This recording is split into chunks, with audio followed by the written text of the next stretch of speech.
Now, okay, guys. Hey, yo, what's good? This is Joe, and we are with a special guest today. Someone who has been in ALT for a while. Now, okay. Oh, hold up, that's me. Okay, guys. What's good? This is Joe. Okay, here we go. All right. Yes, we have my special guest today, James from ALTinsider. James, please introduce yourself.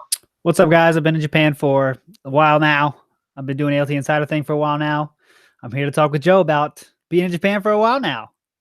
Very cool, very cool. All right, man. So where are you from? I'm from East Coast of America, a place known as Maryland. And I always say, like, I'm from Washington, D.C. because it's just easier, you know? Like, where are you from? I say Washington, D.C., but that's not really true. I'm from, like, 45 minutes outside of Washington, D.C., a real small town. Awesome, awesome, awesome. Man, what got you to Japan, dude? I went to college and I lived at home. I lived real close to the University of Maryland, not too far. So I wanted to go to the University of Maryland, but, you know, staying at campus is like so much more expensive. I could just live at home, and I was paying for college myself. I was like, you know what? I'll just live at home while I do college. And so I never got that kind of full experience, you know, that a lot of people had of, you know, having fun, going out, partying. There's still plenty of that, but, you know, it's still different when you got to go home at some point, you know? So I said, I saw this ad on some teaching website about, I forget which one it was, some eikaiwa. And it says, you know, you can live in Japan. And I always was interested in Japan, kind of in the sideways way. I like video games, you know. And I said, then I started digging deeper into it. I said, oh, this thing is really cool. So I decided to say, okay, I'm going to go a year in Japan and then see what happens. And then, like a lot of other people do, 1 year is like, hey, 1 year is not enough. Let's go next year, and then it keeps going. So that's kind of my story, how I got here. What about you, though? I want to hear your story. Oh, me? Okay. Well, actually, I used to teach in China. Okay. So yeah, I taught there for 2 years. I was supposed to go to Korea actually, but my papers didn't get back to me from the government in time to be notarized. So China was my second bet, and I had learned Chinese the year before, so it was a good deal. But my second year in China was awesome, but the area got way too polluted, and I got really sick from both the meat and the air. Which was a pretty bad combination. So yeah, but so I decided to move to Thailand. And Thailand was cool, but for me, the way I like to live, it wasn't enough money for me to have fun outside the country as well, like to travel and do the things I wanted to do. Yeah. So after Thailand, I moved to Malaysia, same situation. After a year in Malaysia, I came to Japan, and I've been here for the past 3 years. Damn, nice. So yeah, you learned Chinese. I mean, Japanese should be easy for you, right? I wish. I wish. No, honestly, man, like my first year sucked because they use the same character. So like my mind was stuck in Chinese for a whole year. Yeah. Yeah, it was horrible. But yeah, the second year was easier. Now it's pretty chill. But that first year was bad. That was bad. Yeah, that's pretty tough. Yeah, I've heard that too. That sometimes Chinese people that learn Chinese first, they know what the kanji means, but they can't read it at all. So people think like, oh, you got the easy track, right? But it's not that simple. Yeah. Right, and plus languages, like the sentence structure is completely backwards, so it's crazy. Yeah. That's cool. So it's cool. All right, man. So I wanted to know, like, what is keeping you in Japan, man? Well, okay, being honest, we're actually not going to stay. I already have my end date kind of decided in Japan. I think I got like me and my wife decided 2 more years. And we set the end date of before my son has to start first grade. We want to kind of go back. That was always my goal, was to go back. I really had the plan to go after 5 years, but then I met a nice female friend, and then we ended up getting married. So that kind of extended that time. And then we had the first wonderful, beautiful child, and that extended it again. And then we had another kid, and that extended it again. So, but then I kind of said, okay, I've had my fill of Japan. I could still a lot of stuff I didn't do, for sure. A lot of stuff I didn't do, a lot of places I didn't go. But I think I'm ready to, you know, say goodbye to the island for a while, you know? So we set that date about 3 years ago. So now we've just been saving for a house in America. And so it's all we're doing is working towards saving for that, you know, place to live in America, and the huge cost it takes to live and move all your stuff to a different country. So yeah, that's what we're doing now. So I do have an end date, but what keeps me there now is, you know, I want to make sure my kids speak Japanese. You know, I think that's important. Also, getting my kids Japanese well enough to talk to the grandparents and stuff, I think that's important too. Right. So yeah, that's kind of what's keeping me here, and it's still fun for me too. I'm not saying I can't wait to go. It's not like that, but I have been here 10 years now, and I kind of feel like when your initial plan was 1 year and it goes to 10 years, it kind of, okay, well, maybe I've had enough. You know, it's a, you know, 100% more than I thought I'd be in Japan. So maybe I'm ready to go. I don't know. We'll see though. It might change. You never know the plans go. I might get some kind of crazy, you know, work situation happen. And I said, well, I'll stay another 5 years. You never know, but that's my plan right now. But wait, that's to answer your question though. What keeps me there is my family, and yeah, still having fun, but the end goal is in sight for me, I guess. Hey, that's cool. That's cool. Well, congratulations for making it 10 years. Yeah, That is a feat. So it's cool. It's cool. Yeah.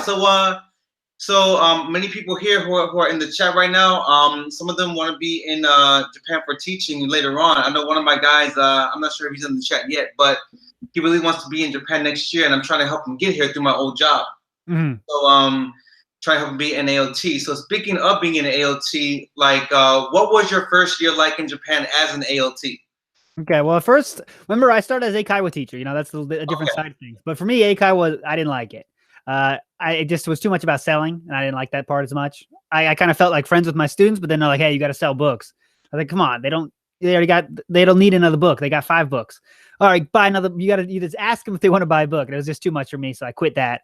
But then I started ALT, and for me, ALT was like, it was so easy because I didn't have to sell anything. It's like, all you got to do is have fun, make the students have fun, and then you're having fun.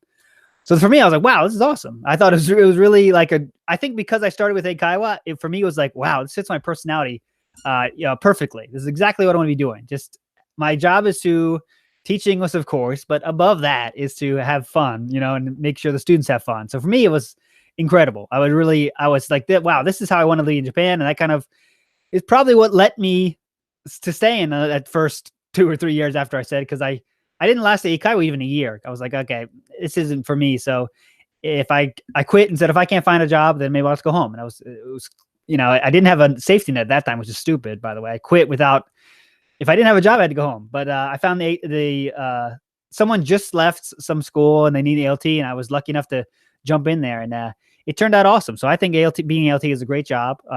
To start your career in Japan, it's one of the best ways to do it for sure. If you don't mind the selling thing, and you like hanging out with students, though, Eikai was good too. But just it's a different kind of feel. You know what I mean? No, yeah, and I highly agree. I started off with the Eikaiwa as well. I had an Eikaiwa school in China, but it was heavy core, hardcore selling. So yeah, and I get what you mean when you don't want to sell, you want to be a teacher. You know, so it's cool. Going in Japan, my first year with the Eikaiwa was more chill, but my story was kind of different. And to keep it short, like I came into filling for a teacher who was leaving, but he was leaving because he was getting fired. Okay. And, but my school had me train under the teacher they were firing. I'm like, wait, what? So it was weird. Yeah, straight business tactics, man. It was weird, but yeah, I was kind of like you too, where I left way too prematurely, without a safety net. And luckily, I had a friend who helped me out get a job. It was teaching Eikaiwa style, but it was like for a manufacturing company, so it was like heavy core Japanese business. It was weird. But yeah, I didn't like that one either too much. So my friend helped me get my first ALT job in April of 2017. And that was great. It was so much more chill and relaxed, and you got to be a real teacher. So it was cool. That's cool. And I learned a lot that year. And speaking of that, I wanted to know what qualities and traits, in your opinion, make a good teacher. So you mean in Japan or like in the world? You know, that's I guess okay. So yeah, do Japan, and then if you have any experiences in the world, like that as well. I think in Japan, really, it's all about fun. I mean, that's what I really try to. If you checked out my website, you can see it's all about fun. I think if you can make sure the students have fun, that means you'll have fun. And if you're having fun, and the students are having fun, and the teacher you're working with is having fun, which is also an important aspect of it, your company will never hear anything bad about you. And once your company never hears anything bad about you, that is a sign of you being a good teacher. You know, that's one thing about ALT is you never hear feedback of like, you know, everybody that you work with is going to say, hey, you're doing great. I mean, as long as you're trying, you know, if some people don't try, and that's a different story. But if you're trying, most of your JTs you work with are going to say, okay, you're doing great. But the real feedback comes when they don't talk to your company, or the company you work for, and they just, you know, don't say anything about you. They don't hear anything about you you're being a good teacher in Japan, I think. You know, if your company is not hearing, oh, Joe came to school 5 minutes late today. If they never hear anything like that, you're doing a good job. I mean, and to do that, to make sure that no teachers say anything bad about you, it's about having fun. And it took me a while to learn to get to that point. I always thought, you know, I got to teach this grammar point, so I better find a good way to do that. And then when I just stopped caring about what's the most effective way I can teach at this point, I started saying, okay, how can I make this the most fun it can be? And then even if we didn't get to that grammar point, no one cares, right? And especially when you deal with younger kids, the younger the kids are, the more important fun is, and the less important the English is. If they have fun, then you're doing your job, and they get excited about English. And when they get down the line, they'll learn that important stuff. If you go into higher students, of course, it's a little different. High school, you can't just, let's have fun. It's not that easy just to get the, 16, 17, 18-year-olds laughing and having a good time. Still possible, but it's a lot more involved. But I think if you can make your students have fun, make the person you're working with have fun, that makes you a good teacher in Japan for sure. More important than all these, the process you do, the techniques you do. If you can make sure people are having fun, then that's fine. I highly 100% agree with that. I want to do a quick shout out to everyone who's in here. Black in Japan. Now, Black in Japan, James is my co-host for our Monday show. So that's cool. His name is DeAndre, so he's real cool. Got Miss Nikki is here. Jamie's is here. Very nice. We got Miss Neon Eyes, Queen B. And yeah, we got those guys. So yeah, thank you guys for showing up. And yeah, James is a pretty cool dude, man. Awesome, man. Cool. Glad to be happy. Hey, how's it going, Dante? How you doing? Yeah, but man, I highly agree with the whole fun thing, especially for kids, man.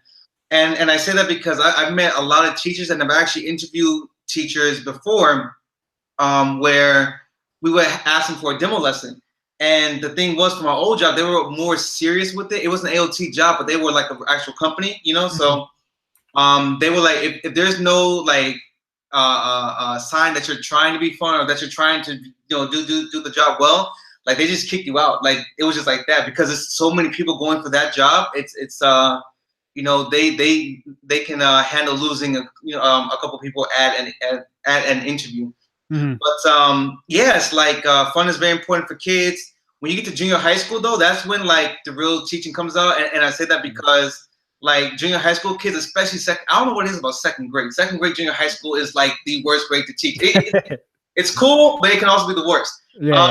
Depending on the school and the homeroom teacher, because junior high school, the kids are older, so their BS radars are super high right now.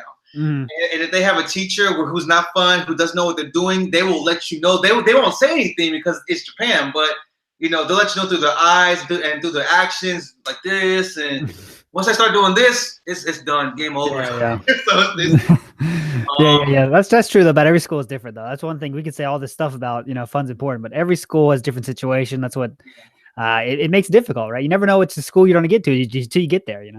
Oh yeah, for sure. No, because last year one of my schools, they sent me to the worst high school in my city, and I'm like, no, why? This is my first year as an ALT. Why? But like, the reason it was bad, it wasn't because the kids were bad though.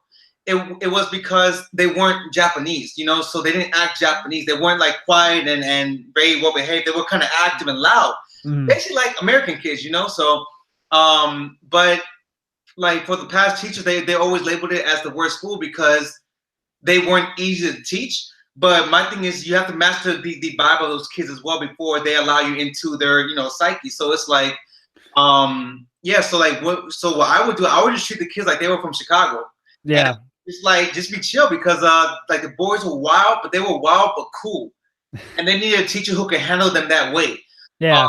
And that's basically it. So a lot of times it's not really the kids, it's how we can react to the kids that makes it easy for both of us. So, I had situations like that too, where also sometimes it takes you to get out of the classroom and connect in a different way. Like I would always try to say, okay, this kid's kind of the leader, right? It's kind of this, he's maybe loud. Sometimes you have lost causes, that's for sure. Some kids where it's like, you can't do anything. He's going to be a mess in the classroom. But most times though, if you can make a connection, like this one kid was the leader of the class I saw, and he was playing basketball one day. And I said, okay, I want to play basketball too. Just that first step of playing basketball with them, the next class, they were like, oh, James is here again. And you got to find a way to kind of get in there. And oftentimes for me, I was always trying to find the leader of the class. Because one thing, once you get on his side, it's always is, by the way, not trying to be sexist, but it usually is.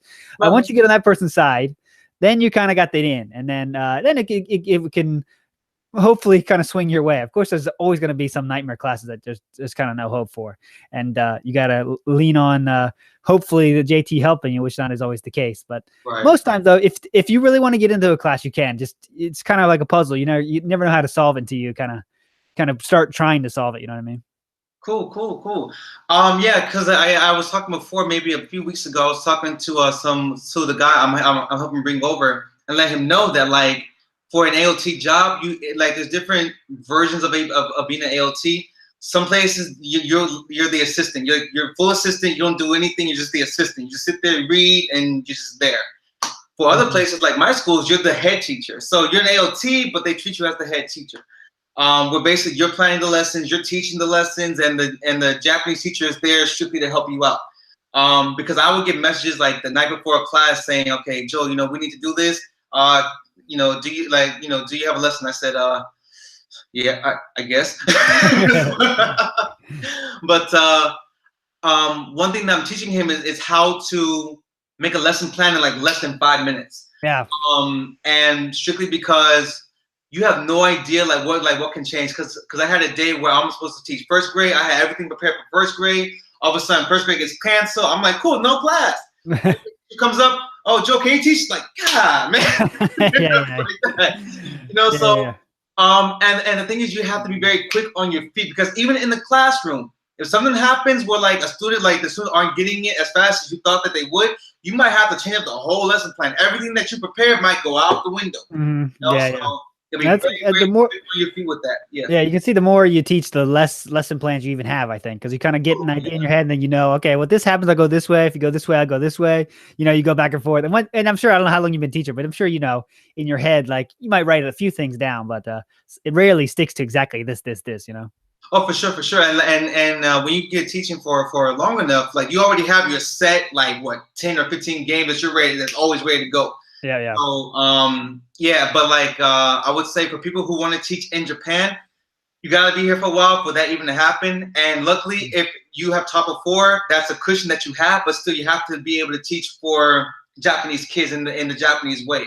Mm-hmm. So, because China and Japan are very similar in the way that we teach even middle school, but there are some differences where Chinese kids are very in your face and open, where Japanese kids are very closed off until they get to know you. That's some big things. It takes time. It takes time for you to get to that level. But James. So what are some tips that you have for people to help them lesson plan?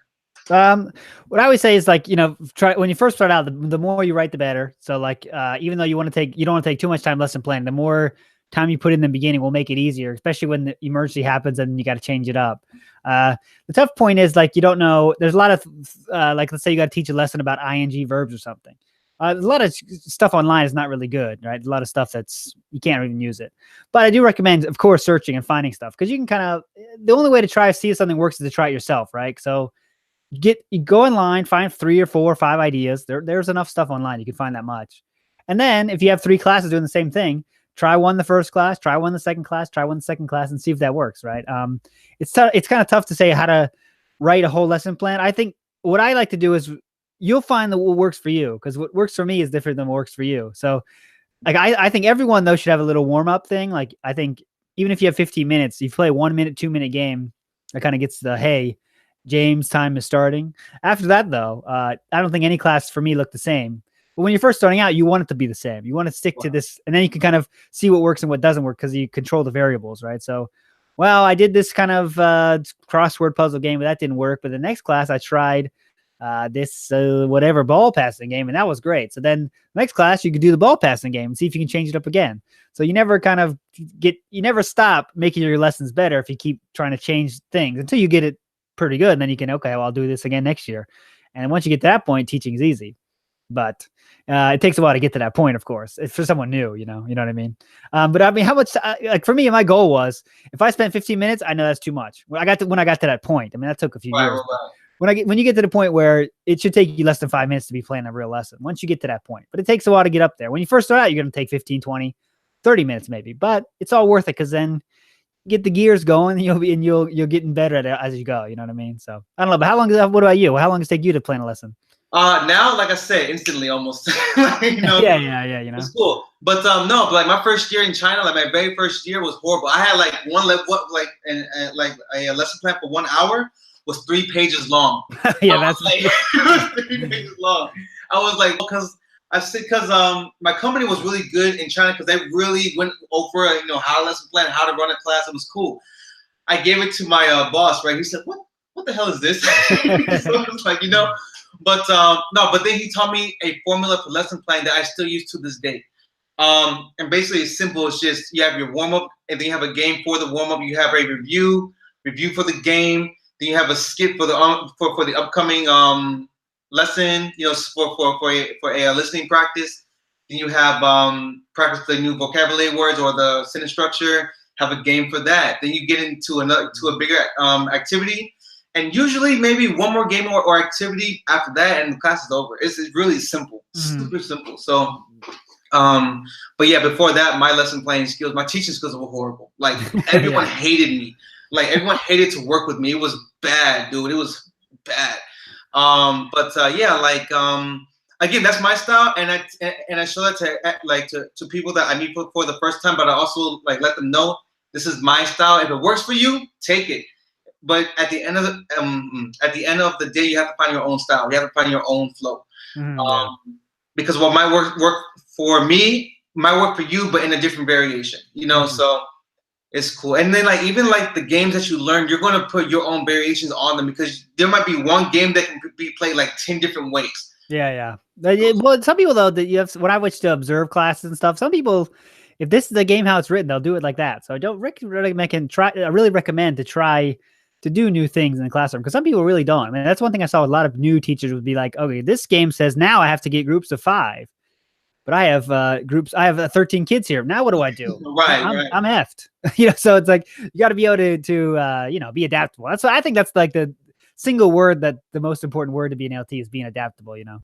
For sure. And always take games and activities and skills you learned from the previous year and always bring it over. Never forget what you learned because it will always evolve. Always. Yeah.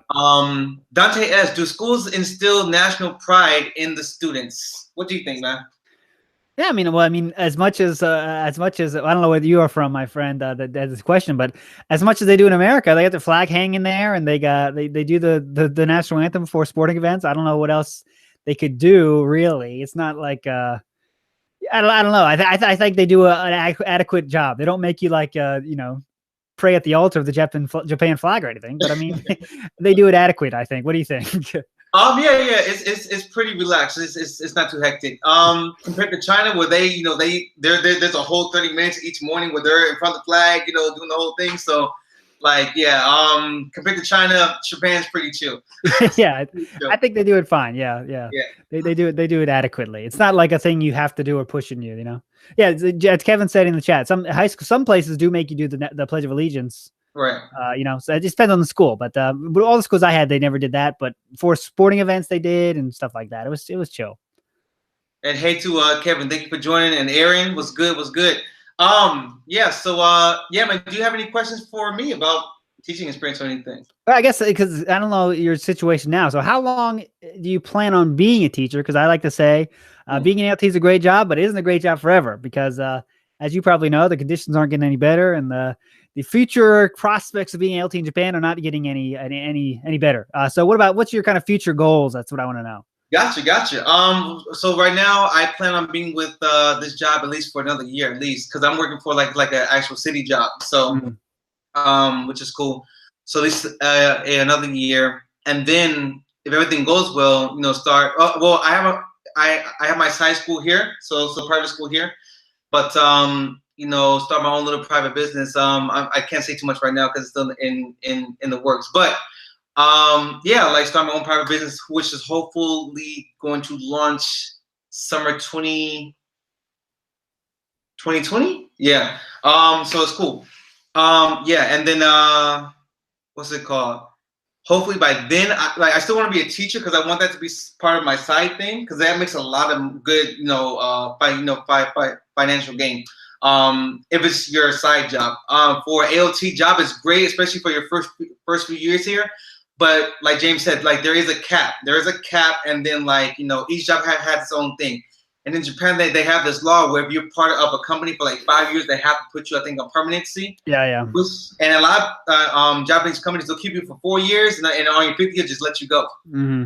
So that is very, you have to be very wary of that. And this is why like it's a really good idea to start your own business in Japan, because that does happen. And then you're always relying on someone else's rules and someone else's regulations, which is really in the long run not going to do you any good. Mm-hmm. Yeah, so I would say for me, next year for this current job, if not another year, but that's the goal for right now. That's cool. Yeah. What kind of business are you thinking? Teaching job? Yeah, like definitely. Definitely, just because I love teaching kids. Kids are awesome. That's cool. Yeah. I would say my favorite age group is from like 1st grade to, well, I would say basically all elementary school. I've got to stop you here because we got a good question that we're going to blow someone's mind tonight. Go ahead. James asks, what's Kancho? And oh God, have you ever gotten Kancho? So let me explain it. I'll handle this. So yes. you have make it your hand like this, and you think you might play a shooting game, right? That's kind of cool. Let's play pew pew, shoot each other. You play a shooting game, but instead of bullets, it's your fingers, and you put them right up someone's anus, my friend. Of course, it is over the pants, though I have seen the unclothed version. You don't want to see that. But it's just right where they put it. You put it right where the sun don't shine, my friend, and it does hurt. And you start to get a sixth sense about it, though. I found. You really do. You start to feel the waves of the air waves in the room. And, I lost one's kid. Where could he be? To put the hand back. So yeah, you'll if you work in Japan, James, I hope I'm saying your name right, James, but you'll figure it out. Oh, Nia and I just got the mind blown, the Kancho mind blow. Have you ever had that experience though? Have you ever got Kancho'd? I definitely have. I have. I got one bad one. This one I'll never forget, man. It was, and here's the thing, guys. It's usually from like the 1st graders up until I would say 1st and 2nd graders. Yeah. 1st and 2nd grade, because after 3rd grade, the teachers go hard. That's not right. But why they let them get away with it, I don't know. But 1st grade last year, one little kid, super energetic, and it's always the energetic ones too. He ran up to me and he's like, Joseph. I said, what? Good morning. I said, hey. Runs the other way. I turn around. I'm like, man, like this dude was super fast. And I'm like, oh my God. See, now here's my thing. Like, I never got it from a girl. Luckily, that'd be freaking weird. But from a dude, it's just weird enough. And like, and what happens to me now is that with the boys, I'll grab their wrists super hard. Yeah. Stop. Like I have no problem breaking your wrist. I'm not gonna do it because I'm gonna get in trouble. I have no problem doing it. So it's because, man, those things it hurts, man. Like especially if you want to like lose pants that day, or like it's bad. Yeah, it's something you don't want to deal with. And yeah, like you said, the best way to handle it is to make sure it's not a joke to you at all, and grab the wrist firmly and say it's not a joke. But that doesn't stop it all the time. The face, no. Like, no. Gotta be firm with it. Don't be nice about the Kancho. Just no. Aaron Toomer wants to go to visit Japan and Taiwan after hearing this Kancho story, maybe. So that's cool. You can definitely find it. Yeah, but it's just it is a real thing, by the way. I thought it was fake too, but it's not fake. It's not. And, yeah, as good as Kevin says, you're as an ALT, you aren't really a teacher. Now, some people would have problems with that statement. But what do you think about that? That's a good question. Kevin said he didn't ask a question, but I'm gonna make it a question. Is an ALT really a teacher? Okay. So here's the thing. It depends on what you're looking for from out of the job. It depends on what you describe as a teacher. For me, it can be. Also, I feel like in many instances, it's not. Okay, so it's a job definitely, but I've seen plenty of teachers where they're strictly the assistant. So they're reading. There's no lesson planning. There's no real skill set being evolved there. So I would say in that instance, no. I would say if you're truly someone who takes time to lesson plan, takes time to learn the skill, takes time to actually hang out with your students, takes time to improve your lesson plan, improve your games, and improve how you manage your classroom, and actually take it seriously, and you actually have a really good a sense of where certain activities need to go in a lesson plan, and you know how to create one instantly just by being a teacher for a long period of time. That to me is a teacher. To me, honestly, and this might sound harsh to some people who are only doing this, but it's not. I wouldn't consider a teacher someone who is just reading off of a piece of paper for the Japanese teacher. That's not really a teacher to me, because you're not giving the kids information that's going to bring out their inner talents. So, because don't forget, like when I started teaching, I really went to the philosophy of it, and part of the philosophy is where the word education comes from, educare, which means to bring out. A lot of teachers now they'll give their kids information to just because they're a teacher, but no, your job is to give these kids the skill of English so that they can use it to their benefit later on. That's what your job is. That's all your job is to do. Your job is not to play some trick game, get some quick trick questions on a test. That's not your job. Your job is to make sure that on that test that's there, or by the end of each lesson, they know everything that was taught. And the best way to do that is to do like group activities so that no one feels left out. Even if they make a mistake, they can always hear and listen to and still speak the language the right way. That to me is a teacher. How about you, man? Yeah, so I think to say I agree with that for sure. However, some people in Japan that are ALTs that know they're listening right now, will listen to the show in the future. They know they don't have a chance to be a teacher because how the job is set up, how some positions are set up. So like someone might be so hardcore, awesome master's degree in teaching English as a second language, all this stuff, but you might put somewhere in Japan where you cannot be a teacher because you are, hey, read this textbook, lines 2 to 4, then sit back down. So that can happen too. But yeah, I think for sure what you said is true. That it depends on how you take it, right? Because I know a lot of people that just want to be ALT to be in Japan, and they aren't really teachers. They're just trying to do what they got to do to get the paycheck. And of course, if they teach a thing or two, that's cool. But it's not the end goal, right? But if you're continually working to be, make yourself better at your skill and trying to be part of the school, that I think you can be a teacher that way. It does take extra work though from you to do other stuff outside the classroom, because you can for sure be a teacher, an ALT in Japan, without doing anything outside of the classroom. But that's not really the right way to go about it, True. And I honestly feel like if you have time to hang out with your students and get to talk to them, they're going to end up liking you a lot. And that feels good, like, because they gain respect for you both inside and outside the classroom. And if you live in the city that you teach in, which most people do, you're going to see your students around, and it's going to be really nice when they yell for your name when you're just riding a bike or walking down the street or whatever. Because last year I had this one awesome experience where I caught the bus, right, and two of my elementary school students were at the bus stop waiting for their parents. I got on the bus and they ran after the bus just to say bye. They ran after the bus. That felt great. That felt amazing. And it's those kind of moments that make being a teacher awesome. Yeah.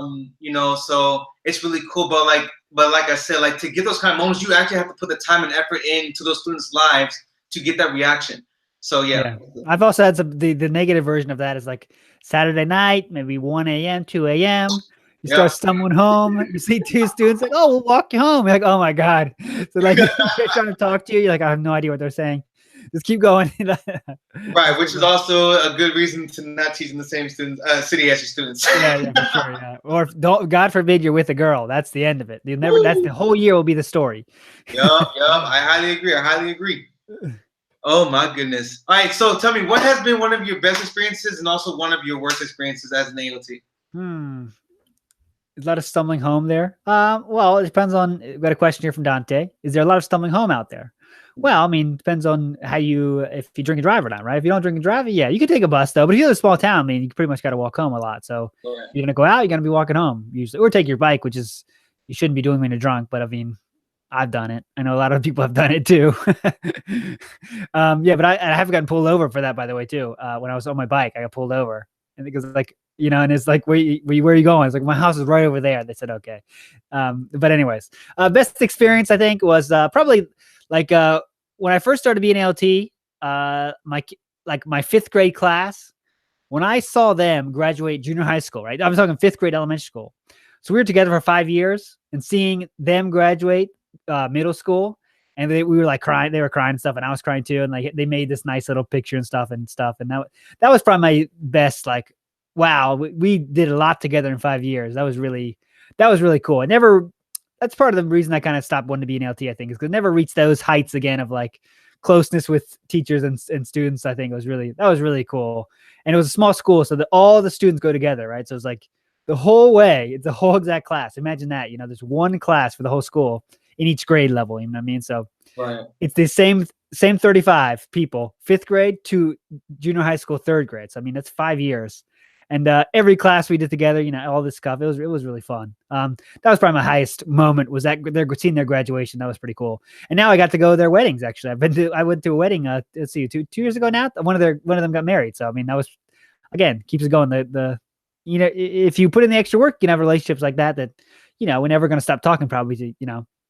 But worst one would probably be like just some JTs. I would say that just no matter how much work you put in, they don't want anything to do with you. So, I was trying real hard I was trying to be like, I want to be the best ALT there is. So I'm going to put all my work into like kind of being a part of every class. And sometimes I would just really try and give this advice and give some kind of good lesson plans, but the teacher would just not have it and say, I don't want you to say, and like one time they really stopped me and said, I don't want you to submit anything else. Just do this. And that was kind of like, okay, well, I really put me in my place and made me feel like, wow, I really am an assistant language teacher. I'm not a teacher at all. But there's going to be like, douchebags out there. So just know that not every JT's on teacher treat you like that. But I still remember when that teacher told me that, and that kind of hurt the most. But what about you? If you haven't said it already on the show before. Oh yeah. So best experience was probably, I would say actually probably getting the job that I have now. Strictly because, it's a pretty good job and it's pretty stable for a long period of time. But within like the actual classroom, for my birthday last year, like it was crazy. I guess the principal set it up. The whole school like just got outside on the field, and they give me like a happy birthday, good morning. just for me, I'm like, whoa, that's crazy, That's cool. So had the speakers and everything, like the whole city could hear. I'm like, wow, that's crazy. So that was cool. I would say the worst experience was probably during an interview process. When I was interviewing a guy, maybe a few years ago for getting the job, and for this job you had to come in suit and tie, just normal Japanese, business culture, and or I guess business practice. And this dude came up in a t-shirt, jeans, gym shoes, and I'm like, you were the only one. What? I can't hire you. That would be a bad look. I can't do it. I can't hire you, man.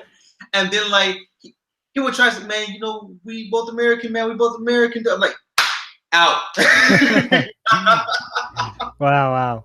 It's out. And no, because like one thing that I stress with people who come to Japan, even if you see people wearing jeans and gym shorts and gym shoes, because in most public schools you'll see Japanese teachers in jeans and gym shorts and gym shoes. That's cool. At the same time, you haven't gotten to that level yet. Yeah. So my thing is, you have to go in with a suit and tie every single day unless your job requires it. But most jobs, it's like a nice polo or a dress shirt or something with a collar, right? And nice dress pants and dress shoes. So that's basically all you have to do. My thing is, when you go inside and you look less than the part, no one wants to hire you. No one even wants to give you a chance. You could be the best teacher in the world, but if you don't look the part, people aren't going to want to hire you. And not saying that I didn't want to even give him a chance. But my thing is, like, me hiring you is going to look better on me for not holding up the company standards. So it's like, yeah, and like we had already briefed everyone who wanted to apply online and in person the week before what was required to get entry into the room. So we said you have to make you have to present a demo lesson, you have to make a lesson plan, you have to dress right, you have to talk to us so we know how you speak, make sure you can speak clearly and slowly that the students can understand you, and that's it. I mean, it wasn't that hard. Now, of course, everyone won't get the job, but I mean, like, for that part alone, it's not that hard. Yeah, but I mean, you've seen, I'm sure, at ALT meetings, I don't know if your company has them, but there's always some people in there that do not listen to instructions and they can't follow simple instructions of things like, hey, bring this, and bring, all you gotta do is bring this book. And like, there's 10 people that don't do that because Right. a lot of people don't take the job seriously. There's no question about that. And should they take the job seriously? I mean, yes, you should always take your job seriously, but some people see it as, I'm getting paid this much and I'm not even doing anything in my classroom, so why should I take it seriously? And that's kind of an issue, right? We got a question here from T Broski that we gotta hit for sure. Oh, and T Broski is actually the guy I'm actually helping bring to Japan. So, and his name is Taiwan, which is cool. So okay. Taiwan was good. Have teachers wear certain colors on certain days? Just want to know if Japan is similar in that regard. Because he's in Thailand right now. So, not really. I mean, I guess if it's a special day for that school, not that I know of though. Some schools have different uniforms. Like junior high school have, hey, they're green and brown. This school is, light red and white. Schools have different colors, but it's still like, hey, this is the culture of Japan. This is just the school's uniform. Right. And that's interesting. They different days, different clothes. Is that something Taiwan does? I've never heard about that. That's pretty interesting. Oh, I'm not sure. Yeah. So that's cool.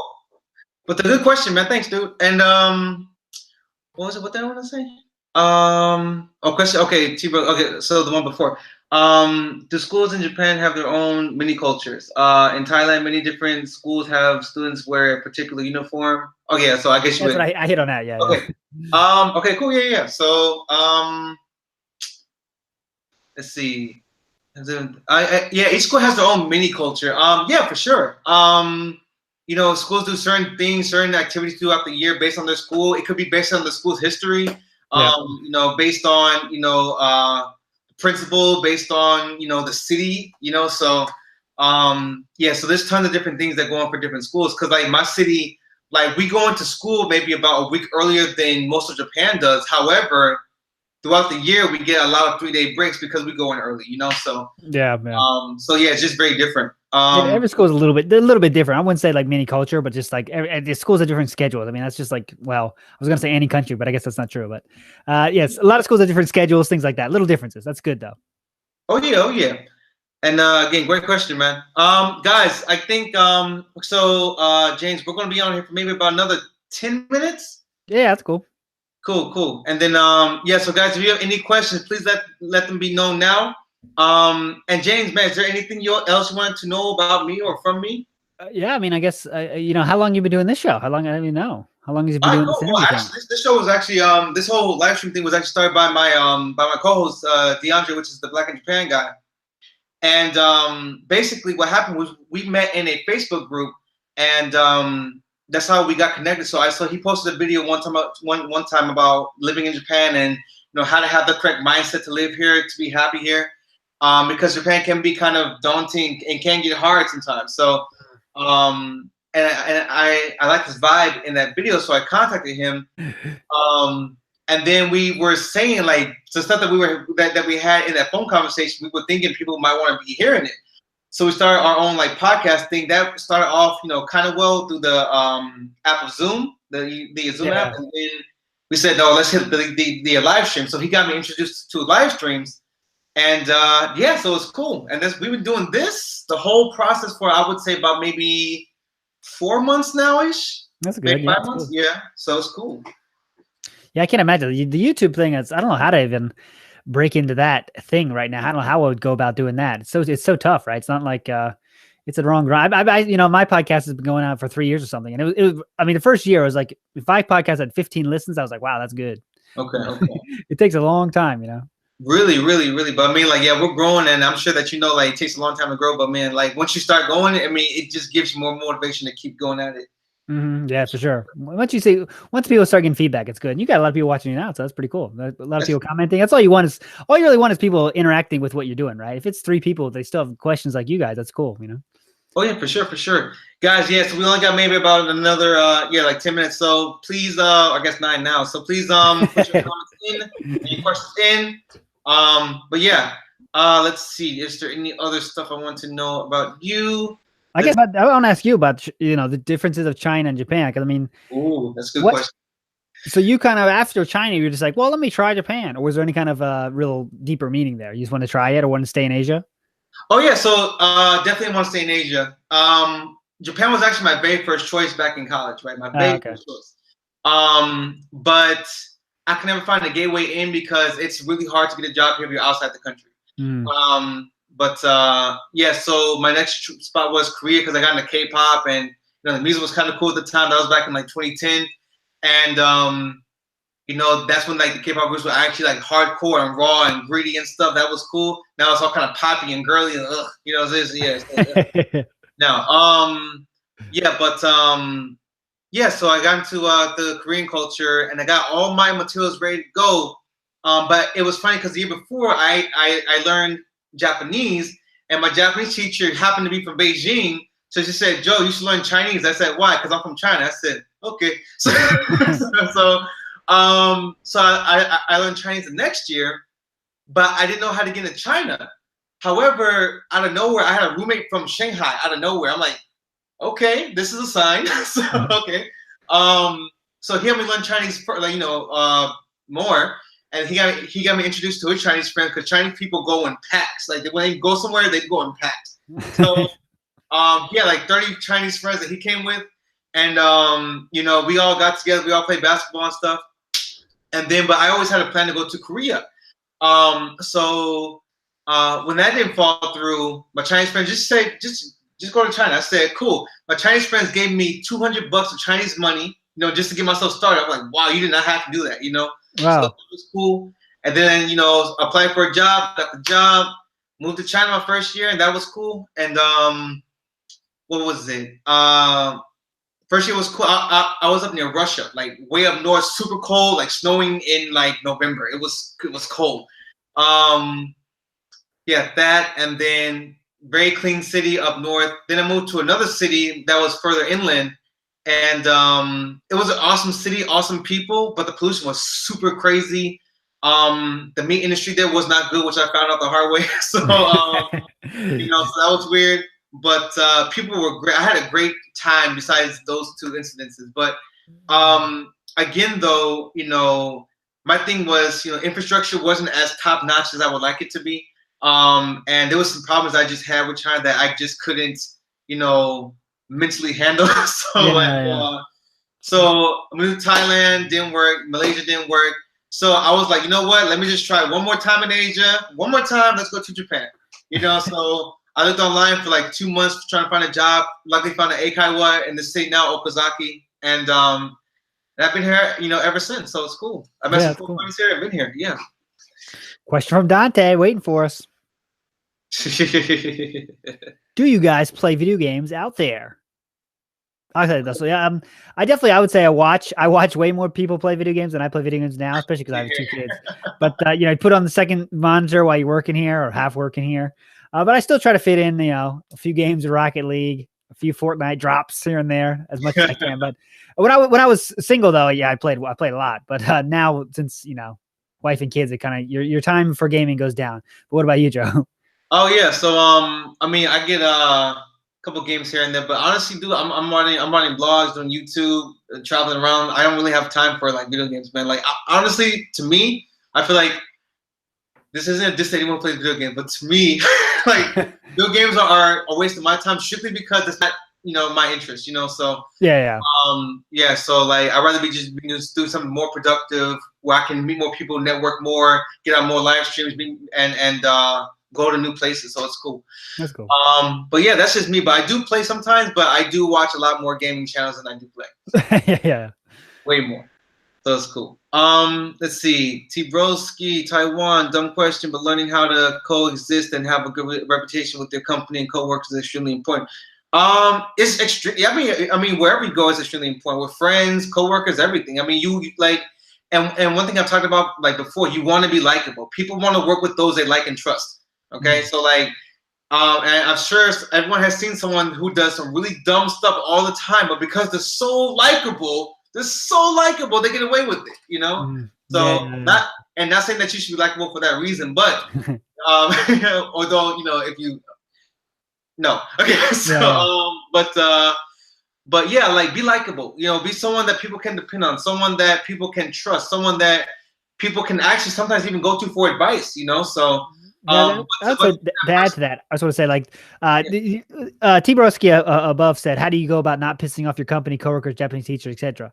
And the easiest way to say that is to make their life easier or at least equal with your presence and your work, right? So if you make their life equally as difficult as when you're not there, that means they won't be complaining about you. Which if no one's complaining about you when you're in LT, that means you're doing your job, and your company will never say anything bad about you. If you go to the next level, make their job easier, that's when you start getting above they'll start saying, wow, this teacher's really great because they make my life easier. That's the kind of difference, right? So at the very minimum, make their life as hard as it was without you there.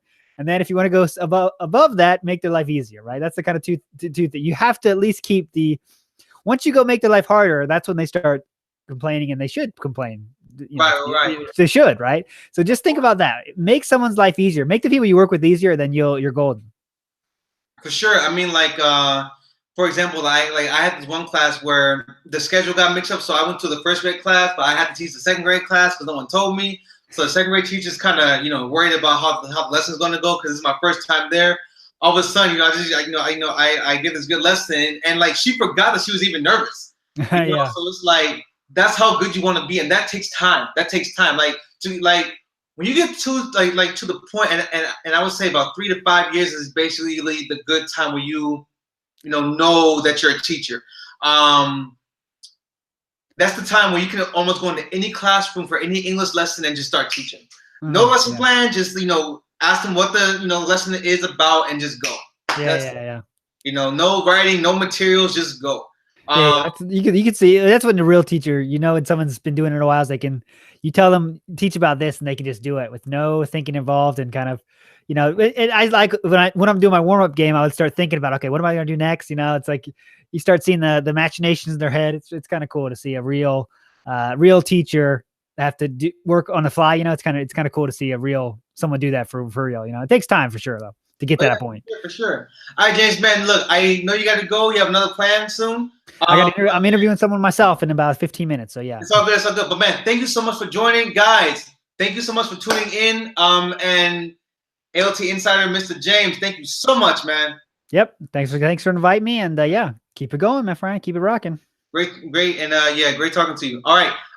Guys, so we're going to end it here. And everyone who's in Japan, have a good night. If you're across the world, have a good morning or I guess afternoon. And that's it. James, yo, man, peace, dude. Thanks, dude. Take it easy. All right, y'all. That's it. Peace.